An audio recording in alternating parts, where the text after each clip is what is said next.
Hi, I'm Roberta Glass. Tonight I have a very special guest, WitchyXX, a gender-critical feminist. WitchyXX has been offending the man and the man in a dress with her wit and spot-on perceptions. Her WitchyXX channel, which now has close to 100 videos, tackles transgenderism, transhumanism, and pedophilia, and sex dolls, and all aspects of living life as a woman. She's also a true crime fan. Welcome, WitchyXX. Thanks, Roberta. So today we're going to talk about Chris Watts, which has been a story that has really... I don't remember a true crime story that, since maybe JonBenet Ramsey, that is, or Scott Peterson, that's taken the country's interest. Do you? No, I feel like this has really caught on lots of people's imaginations. So before we get started talking about Chris Watts, can you tell my listeners a little bit about yourself? Sure. For the past 5 years, actually, I've been teaching English in Japan, and I graduated Temple University with a degree in English. I studied poetry. I became aware of feminism last year, and I really haven't looked back since. It's really a refreshing thing to know that there are other people out there that agree with you. And a lot of our views are, for some reason, controversial, but I don't think they're even that controversial. I am also an amateur photographer.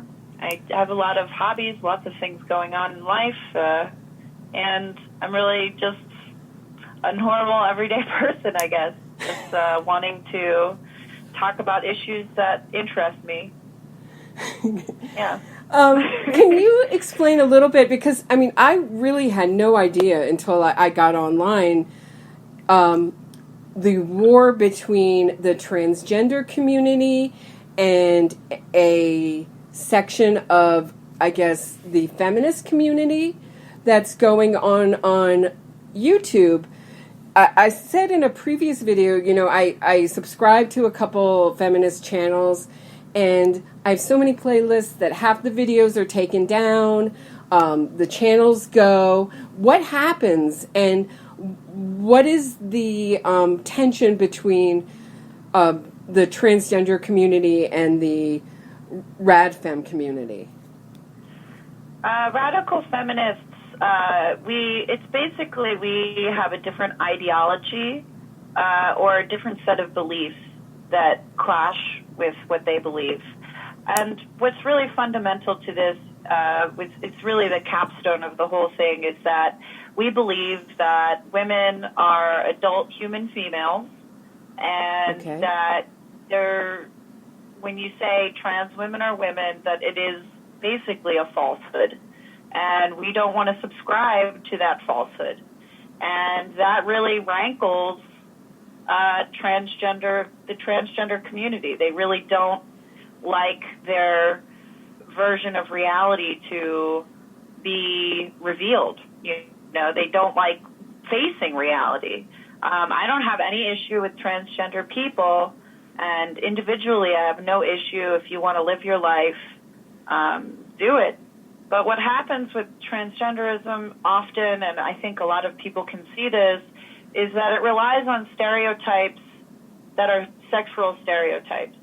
So when someone does this, they think that womanhood is just as easy as putting on some lipstick or wearing some nail polish. I mean, Bruce Jenner is famous for saying that the most difficult thing about being a woman is figuring out what to wear. I mean, isn't it WitchyXX? Isn't that your? I love your name. I'm sorry. Isn't that the most difficult part of being a woman? Deciding what to wear. I mean, that's not a female stereotype at all, and not insulting in the least. And why would women be mad at it? I mean, I can tell you're making a joke, I think. Yes. But I mean, why would women be mad that these guys, who otherwise probably wouldn't even be paid attention to, get such a strong voice, and they're all brave and beautiful and strong, and, why would we care about it?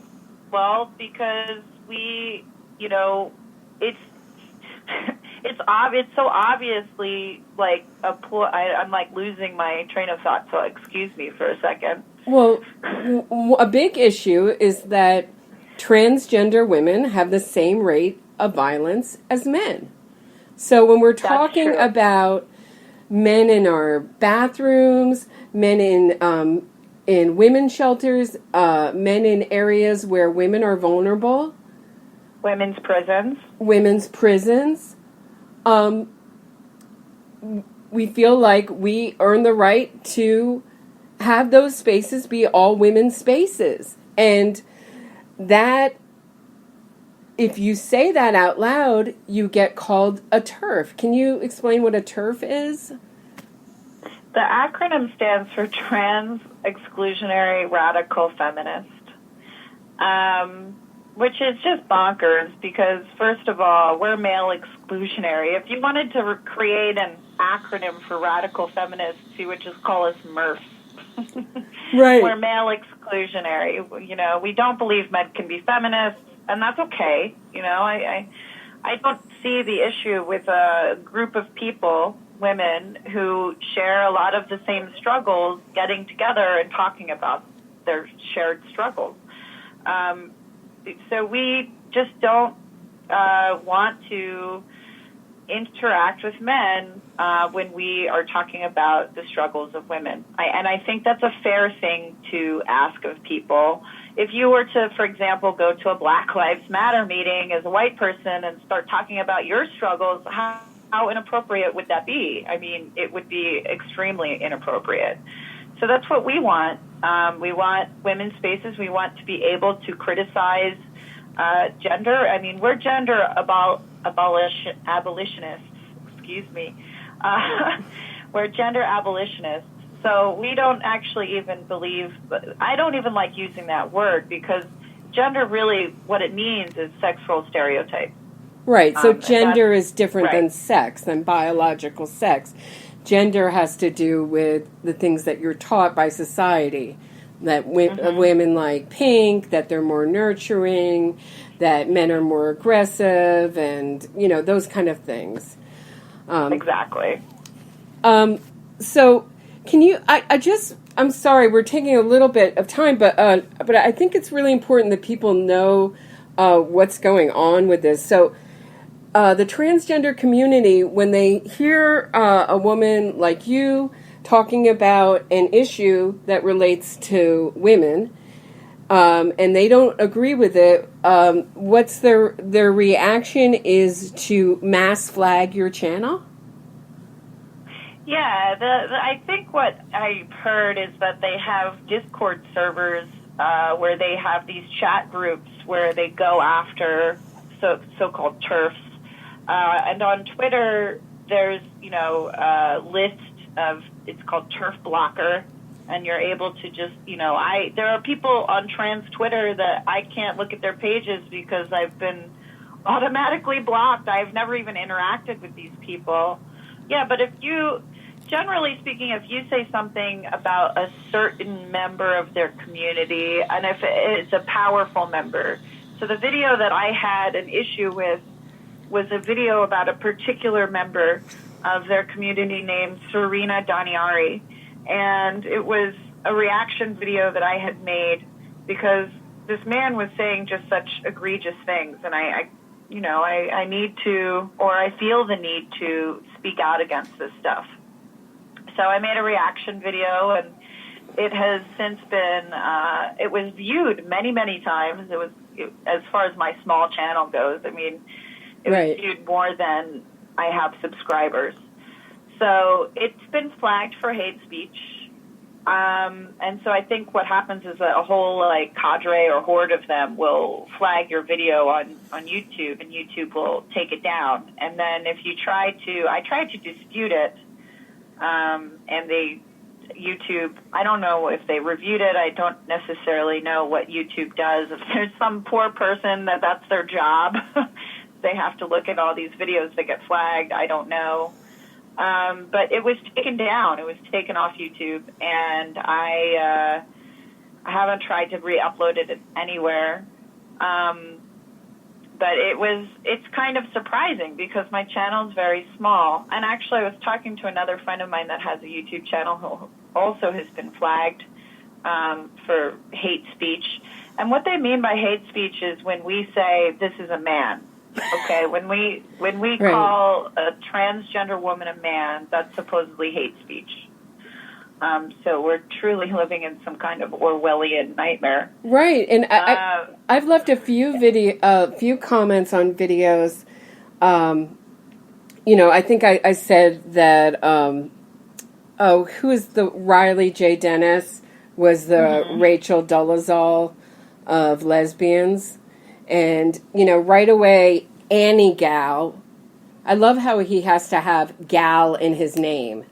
To just they call each other girls and gals all the time, just to keep the delusion going, and called me a TERF, and it cracks me up to be called a TERF because to me it's like calling me because I don't want 45-year-old men in kindergarten, a man exclusionary, from kindergarten person, it's inappropriate. It's inappropriate. Yes. To have men in female spaces where we're vulnerable. But everybody can understand Rachel Dolezal. I'm sorry. Everybody can understand Rachel Dolezal, how that's insulting. And the appropriation and the mimicking of that of the culture. But when a man does it, it's called brave and beautiful in our culture. I mean, I find it when they wear those tight dresses and those hooker outfits, and they say, I'm more, and they always say, I'm more of a woman than you are. I'm more of a woman than a biological woman, and I apply my makeup so much better. And that's what they think being a woman is. It's insulting. And they've even gone so far as to say like they get some sort of period from their hormone replacement drugs, like. Yeah. It's just gotten to the point of absurdity. Oh, yeah. They've experienced genital mutilation, too. That's another one. I think more people need to wake up about what these people are saying, too. And what's really scary is what they believe about children. And, they believe giving children puberty blockers is totally harmless, which it's not. And, in fact, we don't even know the effects because there are no long-term studies on that. And it's really scary that, because your kid one day decides, like, maybe your kid likes what's deemed as girly in our culture, like your little boy likes tutus or something like that.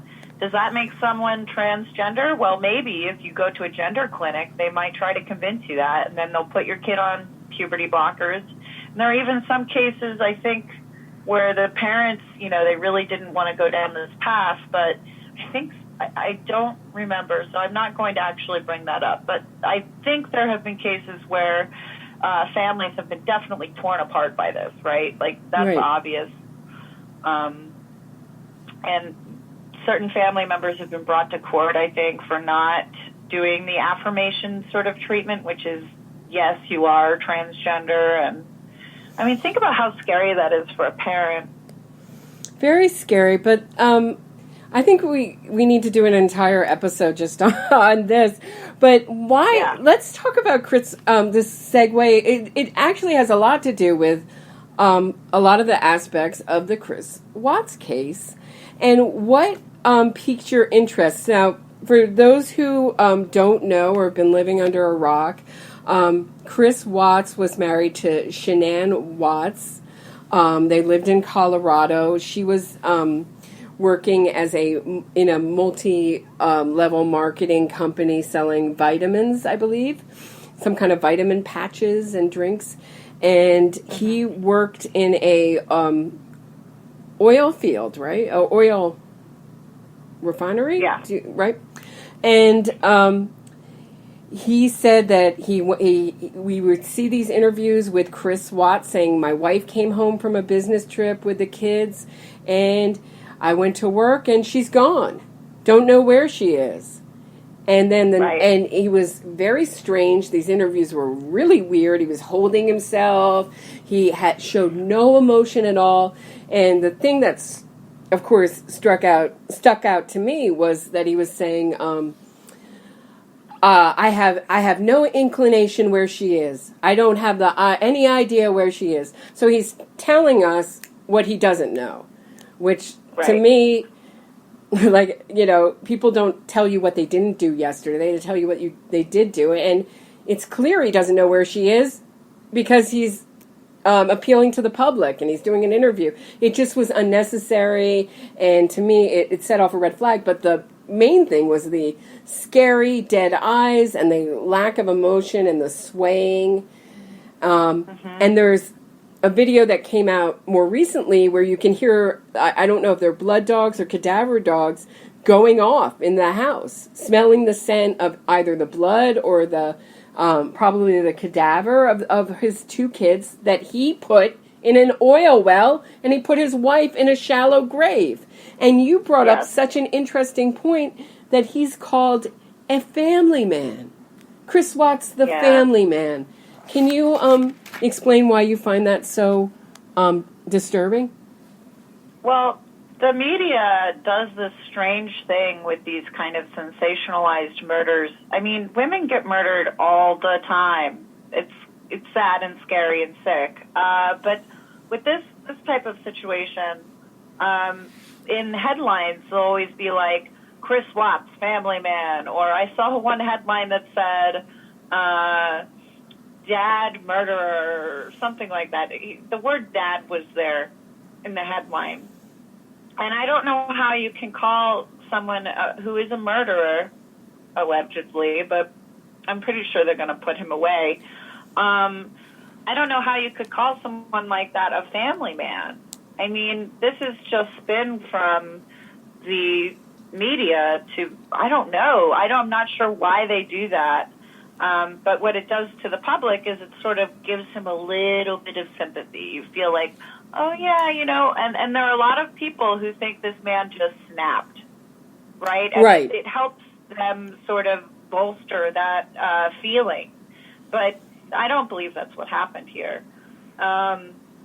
But the media, in calling him a dad and calling him a family man and things like this, it helps people feel better, like, oh, maybe this guy was just really frustrated. They were going through financial difficulty. He probably just snapped. And he's spun this story now. It gets even worse that he's saying that he caught her trying to strangle one of the children, and that's why he killed her. I knew that was going to happen. When his lawyers asked for the DNA to be tested from the kids, I almost wrote, and I thought, well, what if one of Shanann's relatives sees this? And it does, I just got too shy, but I knew he was going to blame it, the child murdering on her. I knew it at that moment, because any DNA that's left, I mean, you have to think it's a little bit like the West Memphis 3 case, in that these kids were submerged. What's left? But if any DNA is left from the trip or whatever, he can say, "Oh, that's my DNA is not on those kids." And who? It's clear that he freaked out and killed the whole family. Denied it. Judge deny? He denied it. And there was also another really interesting part before his confession. He asked to see his father. He said, I'll tell you everything. Let me just see my dad. And he talked to his dad, and then he gave his so-called confession. And I say so-called because I don't believe that he caught his wife murdering the kids. He just seems like a serial liar to me. But it was so much like Damien Echols, another person I think is a sociopath, and he identified himself as a sociopath, Damien Echols. He said, let me talk to my mom, and I'll tell you everything. They brought his mom in, and then he clammed up. But not the case with Chris Watts. So it was so similar. I mean, I couldn't believe it when I heard the way that went down. Why do you think Chris Watts went in to talk to his dad? I think he went in to tell his dad first before his dad heard it from the news. Okay. And, get out in front of it. Right, and also manipulate his dad. So he wanted to make sure he could still have his dad on his side, too. Right. Yeah, I mean, he's extremely manipulative. I could tell he was lying when I saw that first interview before, and this was hours before they found the bodies, like within at least 24 hours later. I think it was just 6 hours or something like that.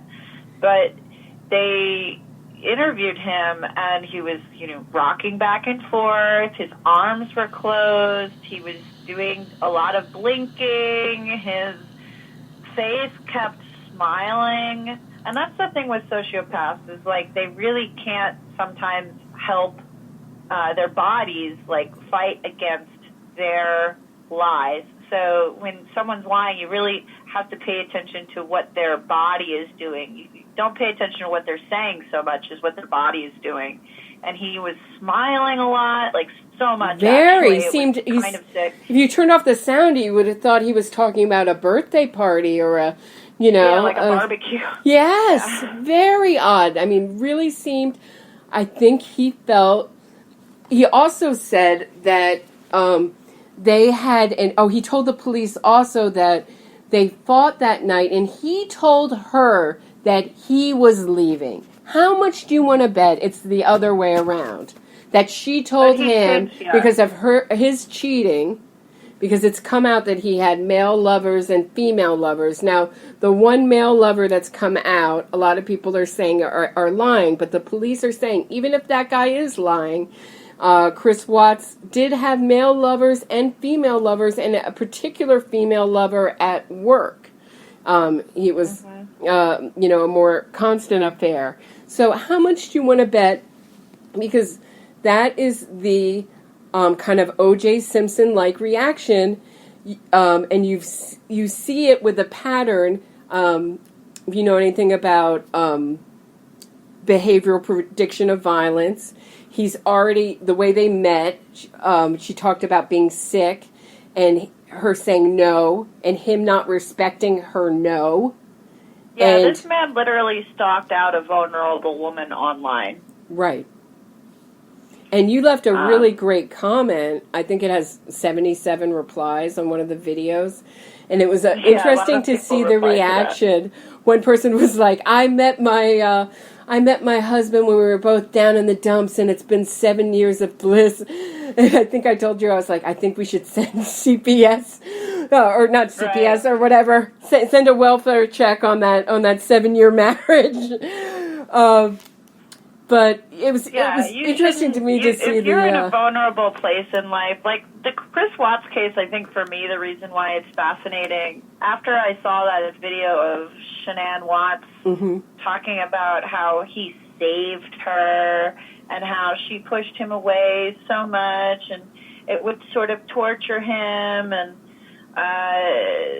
she literally was in the worst place in her life, really bad place. And when you're in that place and a man seeks you out and you try to reject him and he still insists on being in your life, like, you got to do something about it. That's a huge warning sign. And, Shanann, women, if you're vulnerable, it is really easy for men to come in and do that. And I totally get it. I totally understand. But if you're in that place in life, seek professional help and I believe seeking, your closest female friendships and talk to them. Don't talk to a man. Well, don't make decisions when you're upset either, right. Yeah. Yes. And why I think that he wanted to date her because he could control her. She was vulnerable and weak. Do you think that was part of it? Yeah, definitely. Then I called him a predator. That's what I said. Yeah. And this brings up to women. And, you know, if you're in a vulnerable spot, take care of yourself first. That's really what the lesson is here. Don't rely on others, especially some dude on the internet. Right, and it's so interesting when she's talking, you feel nothing. She's like, you know, he's my best friend. He's so wonderful. I really could have never have done, you know, and she says, you mentioned this, we talked about this a little bit, but she said, I tortured him. I told him no. I mean, you know she didn't torture him, but he must have it he so... He has emotionally manipulated her into believing when she had rejected him that it was so horrible for him. When in fact, this man, obviously with all these affairs he was having, it wouldn't have mattered either way. But he knew he could use that emotional manipulation. And I think the reason why you feel nothing when you see Shanann Watts talk is because she's probably been conditioned to believe certain things because Chris Watts emotionally manipulated her. Yeah, and her brother said an interesting thing at the service. He said, I knew I couldn't protect her. I was always worried about her. So, you know, you're right that the media is just portraying this, and many people are believing that he was a great family man, he was a great man, and even when this male lover came out, there were women that reacted to him lying. Like, we've all seen people come out in the press and pretend to have a story. I'm not saying he is lying, but if he were, it did not warrant this reaction of, this guy is lying, this guy. I mean, it was almost like they were in love with him. But I think it was really a reaction. Have that family man image destroyed, even though this dude murdered his wife, his pregnant wife, and his 2 children. Right, and I think his 2 female children. And you brought up a really interesting point that this has so much to do with the fact that we have so much footage that she created a fake Facebook life that people are still believing. She's dead. Her kids she got put in a shallow grave. Her kids got put in an oil well. And people are still somehow believing that this was some kind of like fairy tale marriage, relationship. Romance, yeah. I mean, you know, things can't be great if it ends that way. You know? Yeah, the people are experiencing... Well, the media does a great job of sort of creating that cognitive dissonance, I think. Yeah. And the whole Facebook thing all of us do this with Facebook. We curate an image of ourselves that we want the other people on Facebook to see. So these videos, and the fact that she was in multi-level marketing also makes me believe that, you know, she wanted to portray her life and herself as being like very happy and very successful, when in fact, you know, they were financially struggling. And I mean, I found it really odd. We were going back to when he's saying, oh, I brought up, if you read the court document that you sent me, he states to police that first of all, he says, she got home at 2 a.m. or something like this. And I guess around 5, he said he was like telling her that he wanted to separate and get a divorce. Why would you bring that up? And it doesn't matter what they said or anything, but why would either of them have brought that up at 5 a.m. after she had been on a long trip? Like, if he brought it up, he was looking for a fight. I think they were probably fighting.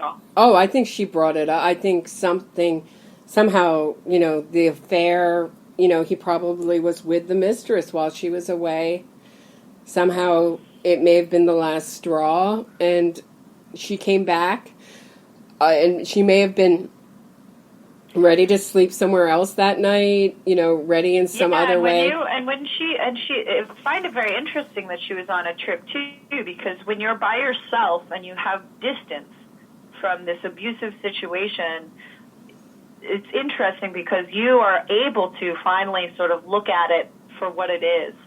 And quite possible that while she was on this trip, she was doing a lot of thinking, about her life and her situation with this man. And yeah, perhaps she did come back with maybe a newfound strength to say, I'm done with this. And actually, we know from domestic violence statistics, and also there's a great database about how many, it keeps track of the murder of women. We know that when women try to put their foot down and leave, that is actually their most vulnerable time, and many murders occur because women have finally had enough and decided, they're going to leave. So if you do decide you're going to leave, just don't, I wouldn't even tell the dude. I would just go. Right. They get really scary. Yeah.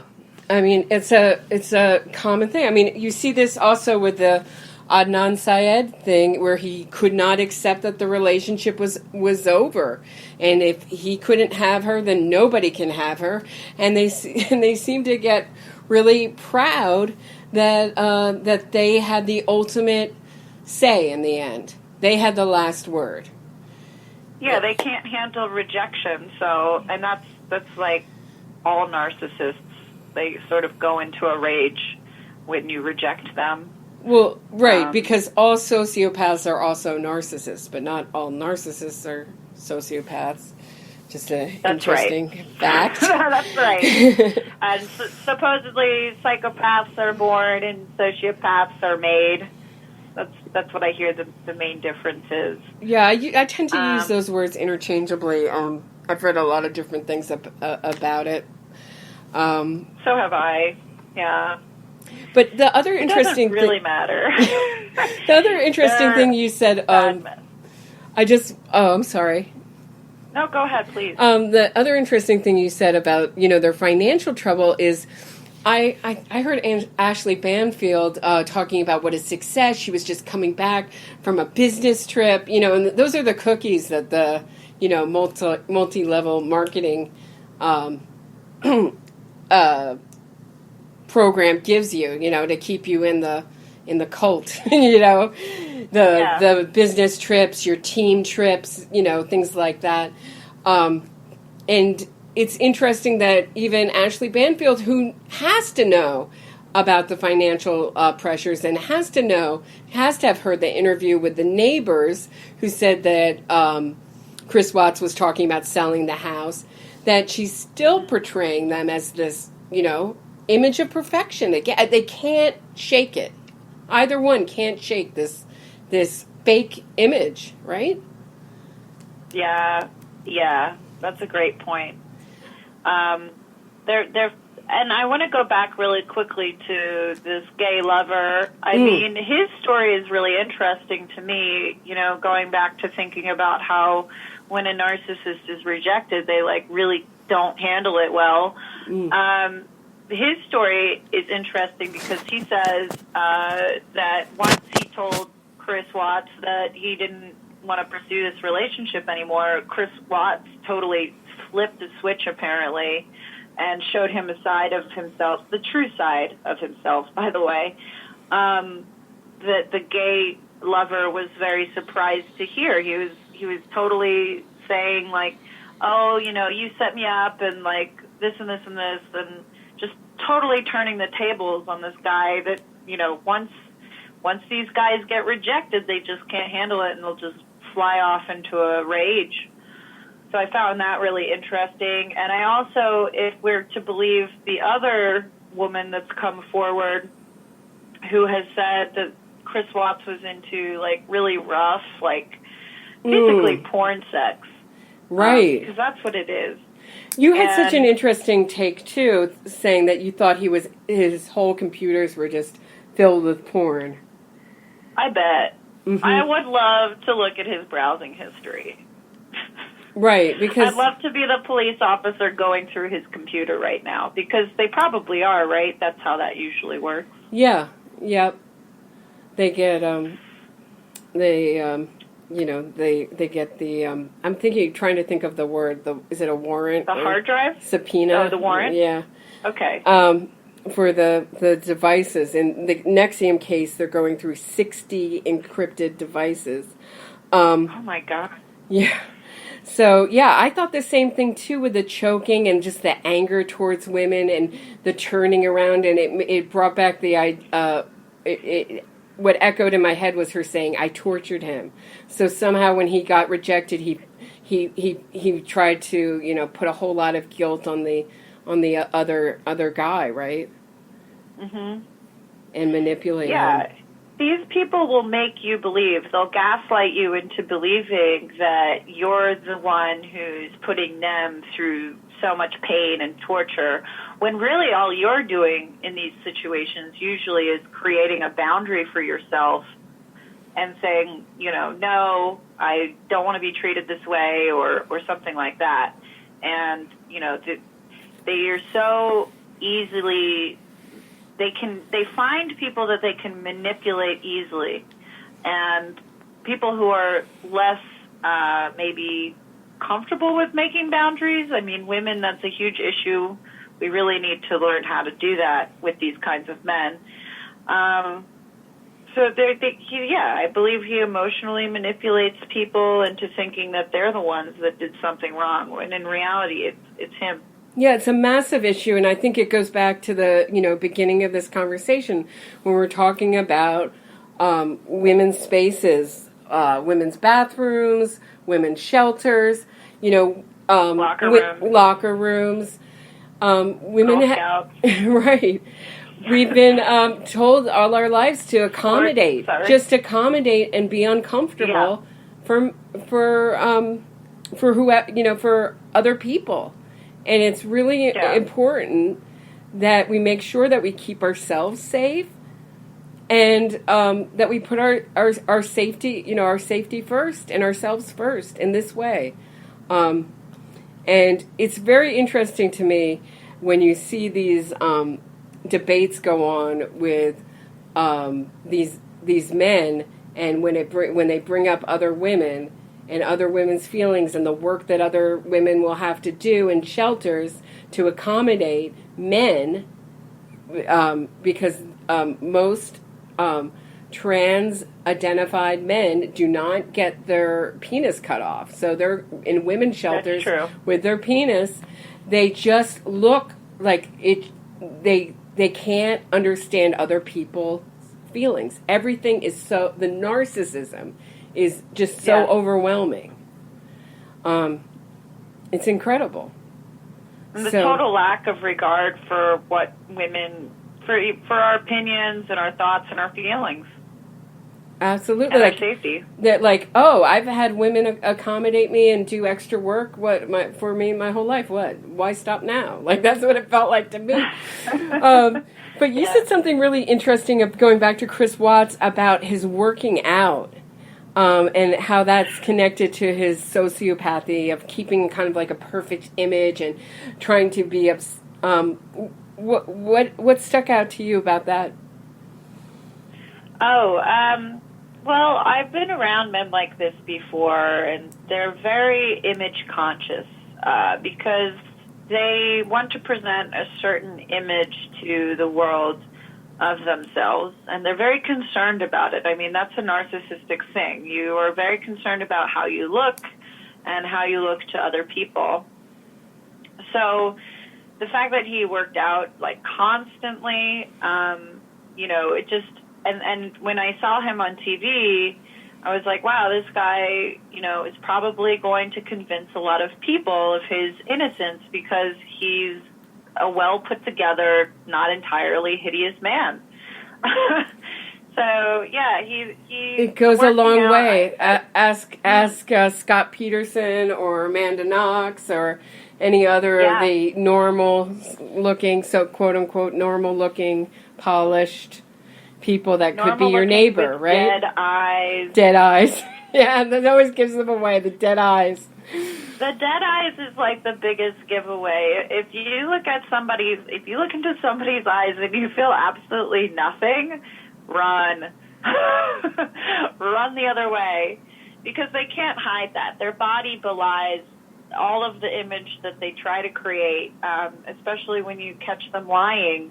Mm-hmm. Their body, like, literally will reject lies. I think it's a little different for psychopaths, maybe, because, like, according to what I've come across, psychopaths are neurologically wired that way, supposedly, and the part of their brain that's supposed to light up for empathy doesn't, in some studies they've done. So perhaps a psychopath is much better at lying, whereas a sociopath is, they can't, they're pretty good at lying, but their body will still give away tells that they're lying, like the blinking and the swaying back and forth and holding your arms across your chest. I mean, he was such a bad liar. Yeah, a terrible liar. If anyone believes terrible that. liar. Yeah, I'd say one of the worst liars. I mean, for me, I'm not a visual person. Like, I tend to experience the world through my ear. I have sensitive ears. I tend to listen really hard when people speak. So just what he was saying was so odd to me. That's what and he kept stuck talking out. About himself, yeah. And talking about himself. But even I caught the smile. And just being like, what? Like, even I, caught the smile. But I also, when Shanann talks, I just get such emptiness. And it's just nothing. Like, just it felt like, do you ever see little kids reading those speeches like this? Blah, blah, blah, blah, blah, blah, blah, like that. And it was a very good book. Blah, blah, like, she didn't have that, obviously, a cadence, but just empty, just very flat affect on both of them. So I think there's a lot of sadness going underneath, and probably a lot of violence. So I think we're getting near the end of our time together today. It was wonderful to talk to you about this, and thanks for.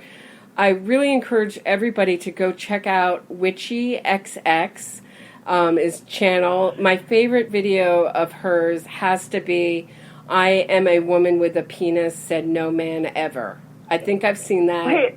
Is that what it's called? Said no woman ever. Said no woman ever. Said no woman ever. I'm a woman with a penis, said no woman ever. Yeah. Said no woman ever. Or I'm a man, yeah. Yeah. I watch that and laugh on a bad day. I think probably 100 of those views are just from me watching it over and over again. And so check that out. Yeah, it might not be for everybody, but it might be an acquired taste. But if you're kind of tired of, like, the absurdity of the situation, which is where I'm at with it, I don't understand how this has gone so far, to be honest. Yeah. And I feel that way a lot about American culture, really. Like, how is a reality star our president now? Like, there's so much wacky stuff now in American culture, and I could go into why I think that is, but that's a different show. We'll have to do part 2. But WitchyXX will give it to you uncensored, no holds barred. She is blunt. She tells you how she feels. It is really a breath of fresh air. Go check it out. Subscribe before it gets taken down. And she also has a backup channel, too, if it gets taken down. So thanks so much. This has just been a real pleasure. Thank you so much, Witchy. Thank you, Roberta.